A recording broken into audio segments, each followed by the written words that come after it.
Assalamualaikum warahmatullahi wabarakatuh. Perkenalkan, nama saya Siti Nur Samsia, nomor absen 17, NPM 203515516039, dari Prodi Administrasi Publik, Universitas Nasional. Pada kesempatan kali ini, saya akan mempresentasikan materi inovasi dan teknologi administrasi. Konsep good governance. Menurut World Bank dalam Solution 2017 menyatakan bahwa good governance adalah suatu konsep dalam penyelenggaraan manajemen pembangunan yang solid dan bertanggung jawab sejalan dengan demokrasi dan pasar yang efisien, penghindaran salah alokasi investasi, dan pencegahan korupsi baik secara politik maupun administratif, menjalankan disiplin anggaran, serta penciptaan legal political framework bagi tumbuhnya aktivitas kewirausahaan.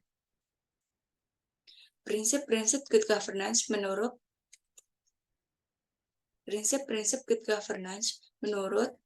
UNDP dalam Sedarmayanti 2004 bahwa terdapat 4 unsur atau prinsip utama yang dapat memberi gambaran administrasi publik yang berciri kepemerintahan yang baik, meliputi akuntabilitas, yaitu proses pembuatan keputusan dalam pemerintahan sektor swasta, masyarakat sipil bertanggung jawab kepada publik, dan lembaga-lembaga stakeholders.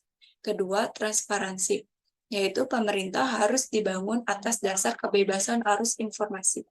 Ketiga, partisipasi, yaitu setiap warga negara mempunyai suara dalam pembuatan keputusan baik secara langsung maupun melalui intermediasi institusi legitimasi yang mewakili kepentingannya. Dan yang terakhir, aturan hukum, yaitu sebuah kerangka hukum yang dimiliki harusnya berkeadilan dan dipatuhi. Konsep sound governance. Menurut Farasman 2004, bahwa sound governance membutuhkan inovasi terus-menerus dalam proses struktur dan sistem nilai dalam kebijakan dan administrasi publik. Konsep sound governance digunakan sebagai konsep alternatif terhadap good governance. Alasannya karena sound governance unsurnya lebih komprehensif, menambahkan internasional aktor, sedangkan good governance pembahasannya berlandaskan pada Iron Triangle, yakni pemerintah, swasta, dan masyarakat. Sound governance sesuai dengan nilai-nilai konstitusional dan responsif terhadap norma-norma, aturan, dan kekuatan internasional. Konsep inovasi sektor publik. Menurut Albore 2005 bahwa inovasi sektor publik merupakan kreasi dan implementasi baru pada aspek proses, produk, pelayanan, dan metode penyampaian yang memiliki implikasi dampak yang signifikan pada efektivitas, efisiensi, dan kualitas. Jenis inovasi sektor publik meliputi inovasi proses, terdiri atas proses inovasi administrasi dan proses inovasi teknologi. Kedua, inovasi produk dan jasa. Ketiga, inovasi pemerintahan. Keempat, inovasi konseptual. Tipologi inovasi sektor publik. Pertama, inovasi produk, yaitu penciptaan pelayanan yang baru atau pengembangan sebuah pelayanan. Kedua, inovasi proses, yaitu menekankan pada perubahan cara dalam menghasilkan sebuah pelayanan atau produk tertentu. Ketiga, inovasi administrasi, yaitu memfokuskan pada perubahan kebijakan. Keempat, inovasi sistem, yaitu perubahan pada struktur organisasi atau merubah cara kerjasama dan interaksi di dalam organisasi.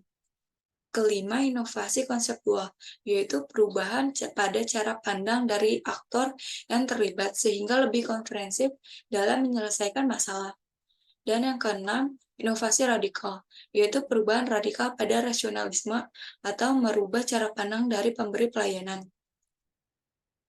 Berikut karakteristik keberhasilan proses inovasi menurut Rogers. Yang pertama, ada keuntungan relatif, bahwa inovasi harus memiliki nilai lebih dari penyelenggaraan pelayanan sebelumnya. Kedua, kesesuaian. Hal ini dimaksudkan agar inovasi yang lama tidak serta dibuang, dan inovasi yang lama harus menjadi bagian dari proses transisi ke inovasi yang baru. Ketiga, kerumitan. Hal ini karena inovasi yang baru biasanya tingkat kerumitannya lebih tinggi dari sebelumnya, maka inovasi mampu memberikan hal-hal yang lebih baik dari sebelumnya. Keempat, kemungkinan dicoba, bahwa inovasi hanya dapat diterima apabila telah dilakukan uji publik dan telah dinyatakan memiliki keunggulannya. Kelima, kemudahan diamati, bahwa inovasi harus memberikan kemudahan diamati baik dari segi cara kerja dan hasilnya terbukti lebih baik. Kesimpulan, dengan menerapkan inovasi sektor publik, diharapkan pelayanan publik dapat menjadi lebih efektif, efisien, dan responsif terhadap kebutuhan masyarakat, sehingga mampu meningkatkan kualitas hidup dan kesejahteraan masyarakat secara keseluruhan.